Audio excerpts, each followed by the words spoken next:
Hey guys, Scott Patton here. You know, it's the first part of October. I want to talk to you a little bit about buzzbait fishing. I've been fishing buzzbaits ever since they've been created. I remember when they first came out, and I remember fishing some farm ponds and stuff like that as a kid, and I just couldn't believe, you know, we was catching, 3-pounders back in those days. Those were big fish for us.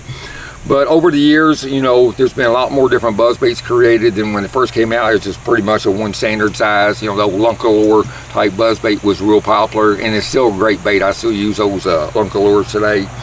But a lot of times now, because of the variety of buzzbaits we got out there, an angler needs to be aware of which ones may work best under certain conditions, okay? Now, if you're fishing, I always start out mostly with pretty much, it's like a 3/8 ounce buzzbait, probably my most universal buzzbait that I throw. And I like the bigger blade on it, and then I have one that I've poured with it's a little bit smaller shaft on it, with a medium-sized buzzbait blade on it. I fish this one a whole lot around grass, okay? Something about this bait right here seemed like they want it, I can buzz it over top of the grass because the blade don't want to get hung in the grass as much. Now this one right here, with a bigger blade, I will throw it over treetops, around docks, any kind of lay downs and stuff like that. But what I like about this bait here is I've put the bigger piece of plastic on it, and the bigger blade, I can make that thing walk across that water a lot slower than I can the one with a medium-sized blade, because it's gripping more water, throwing more of a turn, and plus with the bigger body on that, it's got more buoyancy versus this buzzbait here with the medium-sized blade. So both 3/8 ounce buzzbaits, two different size blades, two different size bodies, and they both work differently, okay? So that's something you want to experiment with when you're fishing buzzbaits in your areas. Now something else too is blade colors, guys. I have learned that over the years, especially guiding, I might have somebody might be throwing with a white buzzbait with a white bladed skirt on it. Somebody might be throwing with a gold blade. But the guy throwing the one with a white blade, especially on overcast and cloudy days, he'll outfish the guy throwing just the chrome or the gold blade.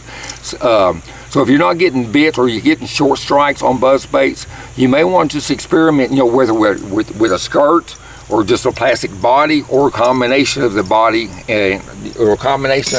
with a skirt. Sometimes they just want that big profile. So I'll rig that thing up there. Main thing is make sure you get that on straight, you guys. See that right there? And so you got so many different profiles that you can give these fish on a buzzbait. And you may not think that matters, but I'm telling you, there's a lot of times it does matter.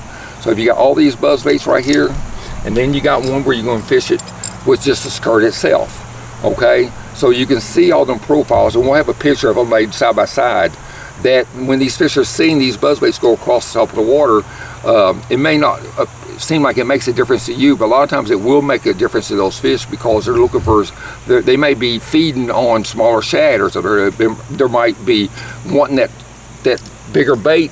You can fish it slower, because like I said, the buoyancy of the bait and the bigger bait, you can fish it slower.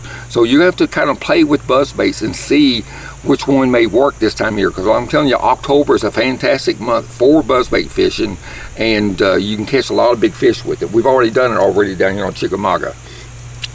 But another one that I use a lot too is one that's got a clacker on it, okay? You can fish this thing really slow too. This is a real good buzzbait. I always carry some of those in a boat as well. Something else that I throw this time of year, or even even September, I'll throw it when the bass are feeding on all this year's fry. I use a little 1/8 ounce buzzbait with even a smaller blade.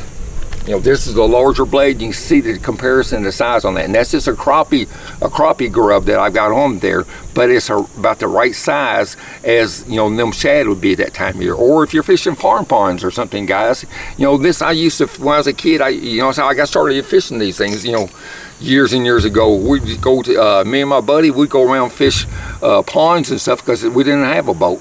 So we got to throwing them little 1/8 ounce buzzbaits, and we'd always catch fish, because in our farm ponds and stuff like that, they ain't gonna have those gidger shad and stuff like that. But you may be a lot of 12, 13, 14-inch bass in those ponds.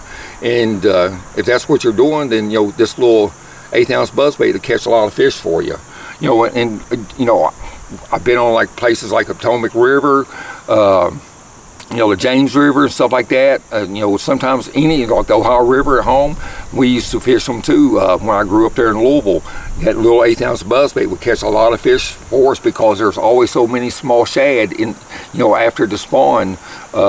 And this bait right here would look just like them. So you got that. And one other thing that I do too, now before I go to that, you gotta look at the different type blades that are made nowadays too. You can see this is more of an inline blade, guys. See how that blade's inline? And this one here, both the where the water shaft goes through, it's all on one side. It's more of an oblong buzzbait blade. So that's going to give a different wobble. It has a wider, harder wobble versus this inline one where it's going to be able to spin faster, okay? So you can see we'll have a picture of both of those on there too. And you can see the difference on those type blades. And they're going to make a different commotion in the water, okay? So again, that's something else you want to be aware of. Don't think just because you're going to throw one buzzbait and you're not getting bites on it that they won't hit a different buzzbait, because sometimes they will and a lot of times they will.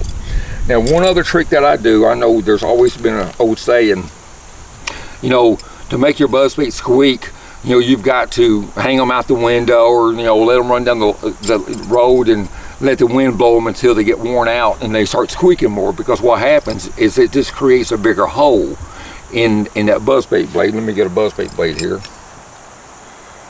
So get a couple new ones here. All right, these are both two new buzzbaits, and we'll have a picture of this so you can see it. But you see that size hole right there? So after you throw a buzzbait for a while, what happens is it wears that hole out, okay, from the metal up against the aluminum there. And so when it has a bigger hole in it, what it does, instead of just spinning, it swings around that shaft, and that's what's making that squeaking noise. Now, so you don't have to do all that work. What I've done for years is I've always taken my pocket knife, and you want to be careful with this. A guy was probably had a pair of gloves on here doing this, guys, so I'm just going to show you this real quick. You don't take a lot of pressure. I'm going to stick that knife in that hole, and what I want to do is I want to waller out on the hole on this part of the blade, okay, right here, not back here, because it's going to make, if you do that, then your water shaft's going to get hung in that, and it's not going to spin well. So what I'm going to do is I'm going to waller it out. So I'm on this side right here.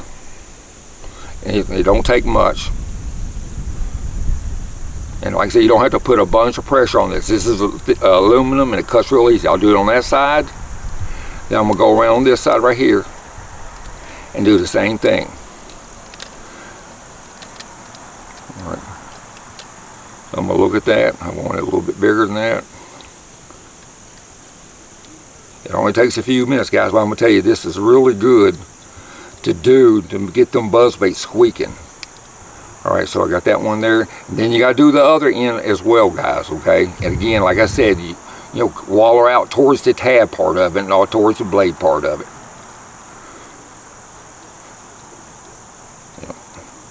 There's that. Like I said, and again, do both sides. That way it's going to cut that aluminum. You're going to have a bigger hole in it. So right there, I could probably cut a little bit more out of there, but just for demonstration right here is what I'm showing you, is you can do that right there. I've had some where I would really waller them out a lot, but the bad thing is if you waller them out too much, guys, what's going to happen is your buzzbait blade's not going to last long, okay? Because, if you've ever had one that was wore out a lot and it squeaked real good on you, then it seemed like it didn't last long. With that, the one the tabs on here, it would break through the aluminum, then your buzzbait blade's gone. So you don't want to go too much, but you can waller that out, and then you're going to put that on your buzzbait, and that'll help create a lot more squeak on them. Hopefully you can see the difference on that. We'll have a picture of it, guys, so you can see it up close. But that right there is something you can do to make that buzzbait squeak a lot more, guys. That's pretty much what I've got right now. I just want to throw this quick tip at you guys to help you with your buzzbait fishing. Keep in mind to use several different buzzbaits, different sizes, different blade combinations, and make sure you subscribe, guys. I'm going to keep on putting some more of this stuff out. I enjoy giving this information to you guys, and hopefully it'll help you catch more fish. I'll see you on the water, guys. Take care.